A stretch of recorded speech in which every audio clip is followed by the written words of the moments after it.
Hooty hoo, all my stock market gamblers. Welcome today. I'm Tall Mike. So glad you're here.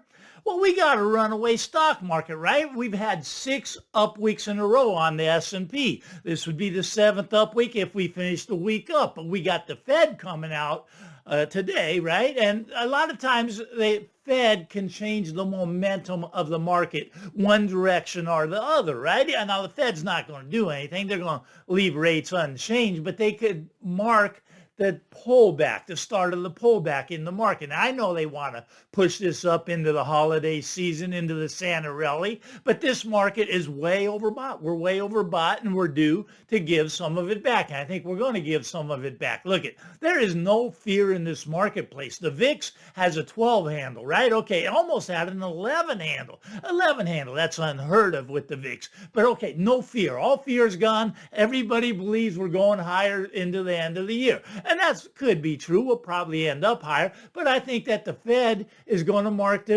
where we get the pullback. It's going to be the start of the pullback. Once again, they're going to have no change. Now, yesterday, we came out with the CPI number, right? Consumer Price Index. Okay, up 3%. Only 3% for the year over year, right?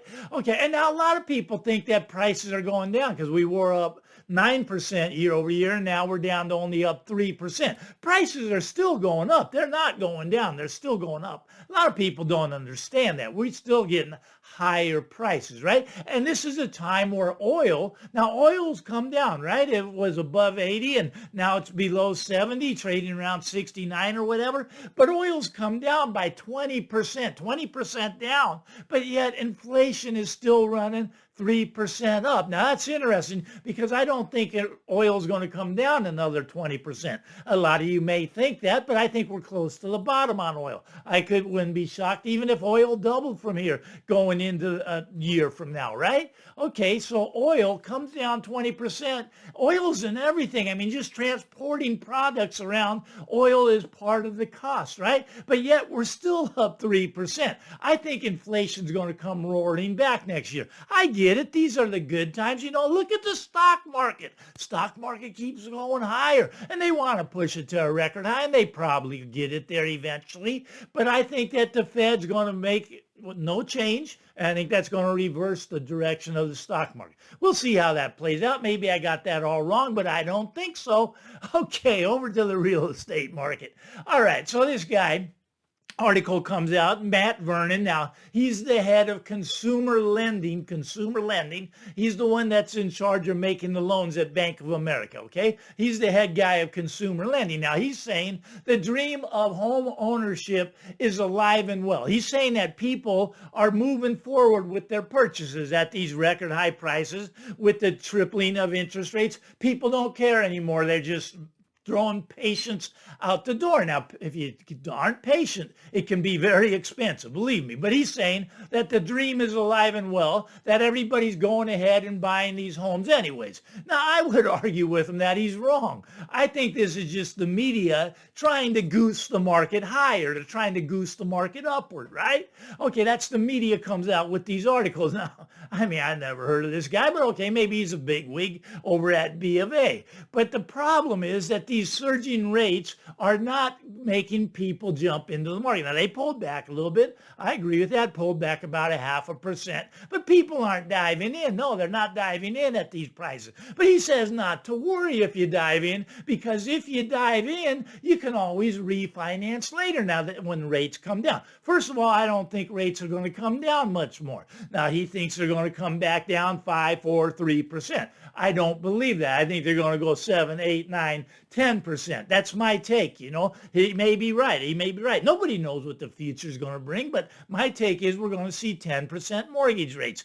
And when we see those, let's say he's right. Okay, so rates come down from the 7%, 6%, 5%, get down to 5%, right? Well, they came down for a reason. They came down because the Fed was cutting rates. Now, why would the Fed cut rates? Well, they cut rates if unemployment started to spike higher. That would make a rate cut, but that would not make your house go up. That would make your house go down. So even though you jump in now, rates come down, you go, great, I'm going to refi. Well, you're not going to refi because you don't have any equity left. Your house will be lower. Now, I'm I'm predicting 40 to 50% down from here. That's just reverting back to the long-term average. We do it every time. And I know what people say. They say, but Mike, it's different this time. Look, you're talking about unemployment. There's going to be no unemployment because the boomers, they're retiring. So that's going to be no unemployment. All those jobs the boomers have, the millennials are going to come in and fill those jobs. Now, there might be some of that to be true. But look, when the boomers retire, here's the problem, right? Here's the problem. The boomers, they don't have any money. And now as they get older, senior citizens, they have a hard time keeping up the maintenance on a house. But plus, they're broke. They need money for retirement. So what do? Well, they got to sell their house. They put the house on the market. I think there's going to be a tsunami of homes coming from senior citizens, coming from the baby boomer crowd. As we get older, we're going to be dumping our homes onto the marketplace so we can afford to live in our retirement years. I got several of those coming up. That people, they're house rich. All their money's in their house. But once you see that equity start dropping, these people are going to be just running to dump that house onto the marketplace. Now, that's my take. Now, this guy's take is that, well, hey, the baby boomers are retiring, so there's going to be very low unemployment because they're going to need someone to come in and fill all the jobs the baby boomers do. So there's going to be no unemployment, and this is going to send houses higher because if there's no unemployment, well, people are going to not sell their house then. They're not going to sell it, and they're going to push houses higher. Now, I don't buy it. That's not my take. My take is the boomers are retiring. They're going to need money, and the only place they can get it is from their house. Now, yeah, maybe they get one of those reverse mortgages. Maybe they get a HELOC loan, but they're not going to refi at 7-8%. They can't afford to. They don't have any income coming in, so they can't even qualify for the loan. So that's out of the question. My take is they're going to be dumping them onto the marketplace. All right. Now, also, okay, now Lawrence Young, okay, now he's the big chief at the National Association of Realtors, right? He's the big chief economist. Now, he says all the homeowners are smiling, man. They're smiling because they own a home. They're locked in at that 2.8%. They're not going anywhere. And that's great. That's great. 2.8% is great. What if you lose your job? Is it still great? Well, I guess it is. You got locked in there, right? I mean, but you've lost your job. Well, I guess you could go live in your car and rent that out until you find another job. That's a possibility. But I don't think people are going to do that. I think once they lose their job, these will be coming onto the marketplace. We're already seeing the foreclosures spike up from, the ending of the forbearance program. The forbearance program is now over, except for the VA loans. Got to protect the VA. Okay, that's fine. But the majority of the loans, the FHA and all those, the forbearance is over on those, and they're now coming onto the marketplace 3 to 6 months out. Once again, another tsunami. So we got these tsunamis coming, right? A tsunami in the foreclosure market, a tsunami in the old people's market, the retiring baby boomers. But anyway, so all these homeowners, I don't think they're smiling all that much, You see, here's the thing. You see, these homeowners, okay, they're going to be looking, right? Okay, let's say they're, once again, the retired baby boomer. All right, he's going to be looking at all the money he can get out of his house, and he sees the cost of rents are actually dropping. They're about half of what it takes to own a home right now. So the rents are going to skyrocket, but the reason rents can't really skyrocket is because income's limited. Your income would have to skyrocket first. Now, maybe in your area, all the incomes will double, and then the rents will double, and then this will look a little more normal, right? It'll look a little more equivalent, where home ownership's about the same as renting, and people, they won't be really excited to be a renter. I'd be excited to be a renter right now. Half the cost of a home ownership, right? Okay, that's just my take. A lot of people hate rent. They think that's just throwing money down the drain. Well, look, you buy a house now and you do this for 5 years, and let's say we just go flat where you could have been saving 50% of your payment for 5 years. Well, I don't think that your rent was throwing money down the drain. Now, that's my take. Now, okay, now there are some things out here. This you just can't make this up. You can't make this up. All right, we got to talk about it. We have to talk about it because the first time I heard it, I thought it was made up. But there's a new act coming out. It's called the Neighborhood Homes Investment Act. Now, you can Google that, Neighborhood Homes Investment Act. But they're buying 500,000 people, 500,000 homes. They're giving them away, right? They're giving them away. That's incredible. They're putting $26 billion into this. And in the inner cities, in certain areas, they're going to rehab these homes. And, well, the Biden administration is going to give them away. You get a home, you get a home, you get a home. Everybody gets a home. Look it up. I mean, I couldn't believe it. They're doing anything to keep this market propped up. It's an election year. We can't have houses coming down. I don't know if they can hold it. I don't know if 26 billion in rehabbing homes is going to be enough to hold it up. I don't think it is. Now, a lot of you are upset when they're going, well, but Mike, when the home prices come down, they're going to just get these corporations are going to jump in and they're going to buy all the homes. Now, that's possible. That's possible. I don't really see that as a big problem, but a lot of people do. So let's talk about that. There's now an act in Congress, right? Okay, let me get this right. It's called End Hedge Fund Control of Americans Home Act. Okay, End Hedge Fund Control of Americans Home Act. You can once again Google this. All right, so this outlaws all corporations from buying homes. Now, it sounds like a great idea, and I'm not against this idea. I just don't think they're the biggest chunk of the problem.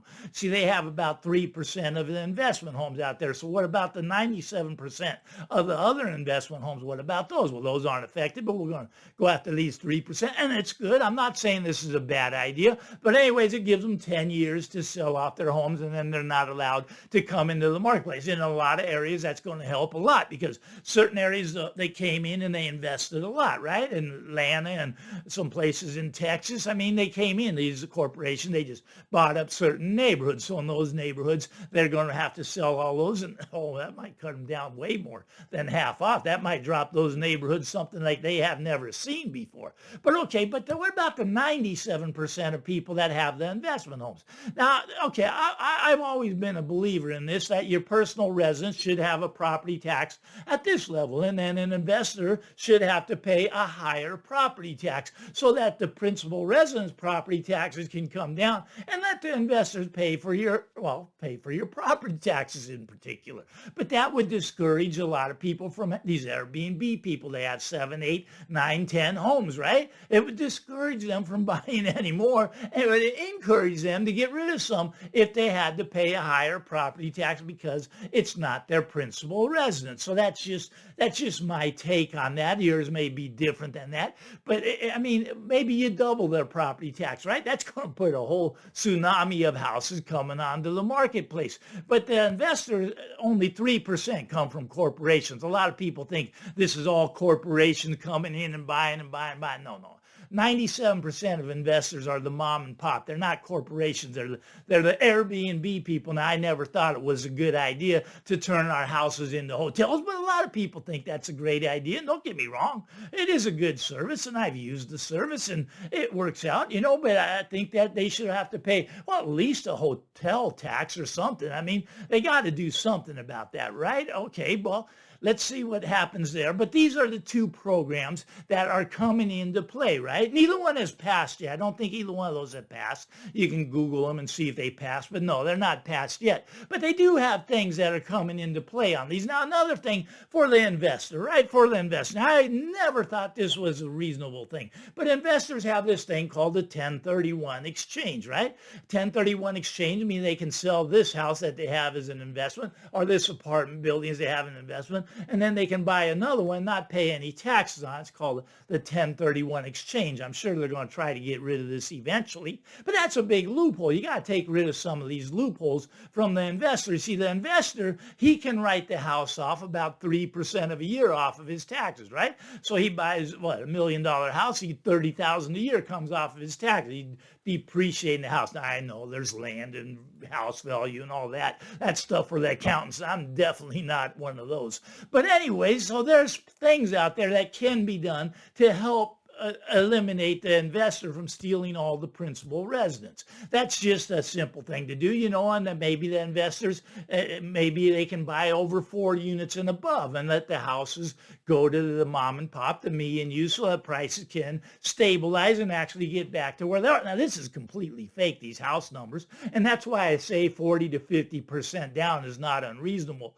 And everybody goes, but Mike, that could never happen. Well, we went up 40%. I'm pretty sure we can come back down by the same. That's just my take. Anyways, get out there, everybody. Have a great day. But first, give me the thumbs up. Why not punch the subscribe button so I can talk to you again? Bye-bye now.